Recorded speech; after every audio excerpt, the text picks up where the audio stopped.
तुलसी विवाह की पावन कथा। तुलसी विवाह कार्तिक महीने के शुक्ल पक्ष की द्वादशी को मनाया जाता है। यह दिन देवउठनी एकादशी के ठीक बाद आता है और हिंदू धर्म में विवाहों के शुभ आरंभ का प्रतीक माना जाता है।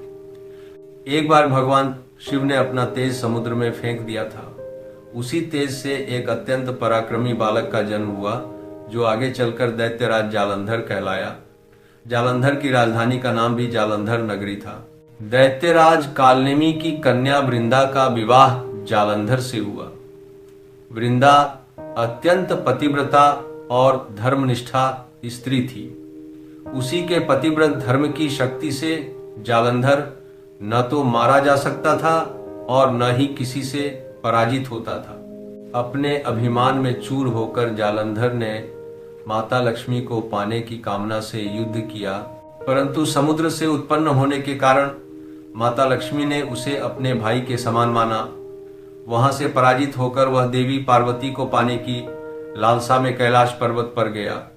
भगवान देवाधिदेव शिव का ही रूप धारण कर वह माता पार्वती के समीप पहुंचा, परंतु मां ने अपने योगबल से उसे तुरंत पहचान लिया और वहां से अंतर्ध्यान हो गईं।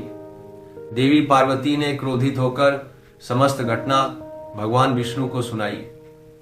भगवान विष्णु ने समझा कि जालंधर का नाश तभी संभव है जब वृंदा का पतिव्रत धर्म भंग हो। इसके लिए भगवान विष्णु ने एक शिष्य का वेश धारण किया और उस वन में पहुंचे जहां वृंदा अकेली विचरण कर रही थी। भगवान के साथ दो मायावी राक्षस भी थे। उन्हें देखकर वृंदा भयभीत हो गई।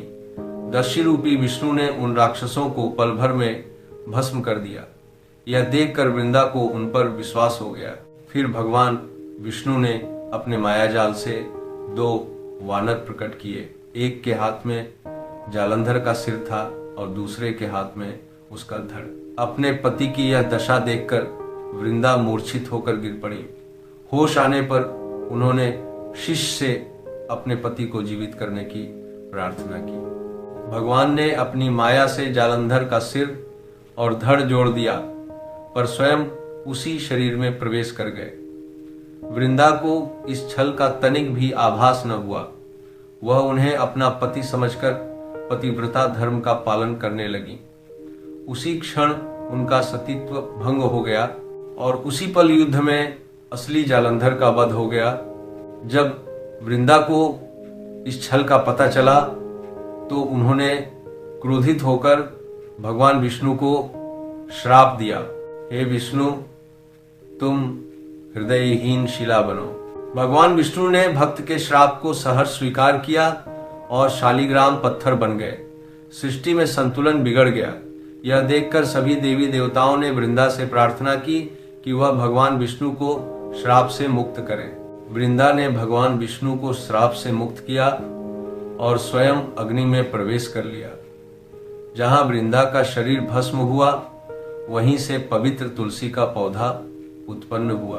तब भगवान विष्णु प्रकट हुए और बोले, हे वृंदा, अपने सतीत्व के कारण तुम मुझे लक्ष्मी से भी अधिक प्रिय हो गई हो। अब तुम तुलसी के रूप में सदा मेरे साथ रहोगी। तभी से प्रत्येक वर्ष देवउठनी एकादशी के अगले दिन तुलसी विवाह का यह पवित्र पर्व मनाया जाता है। जो मनुष्य भगवान शालिग्राम के साथ तुलसी का विवाह करता है, उसे इस लोक और परलोक दोनों में यश, सौभाग्य और पुण्य की प्राप्ति होती है। इसी दैत्य जालंधर के नाम पर आज की जालंधर नगरी प्रसिद्ध है। वहां सती वृंदा का मंदिर मोहल्ला कोट किशनचंद में स्थित है। कहा जाता है इस स्थान पर एक प्राचीन गुफा थी जो सीधी हरिद्वार तक जाती थी।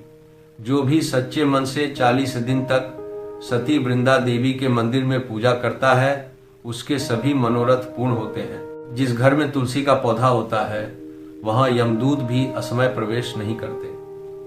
मृत्यु के समय जिसके प्राण तुलसी की मंजरी और गंगाजल मुख में रखकर निकलते हैं, वह पापों से मुक्त होकर वैकुंठ धाम को प्राप्त होता है। हरे राम राम राम हरे हरे, हरे कृष्ण कृष्ण कृष्ण हरे हरे। आप सभी का हमारे चैनल के साथ जुड़ने के लिए बहुत बहुत धन्यवाद। हर हर महादेव।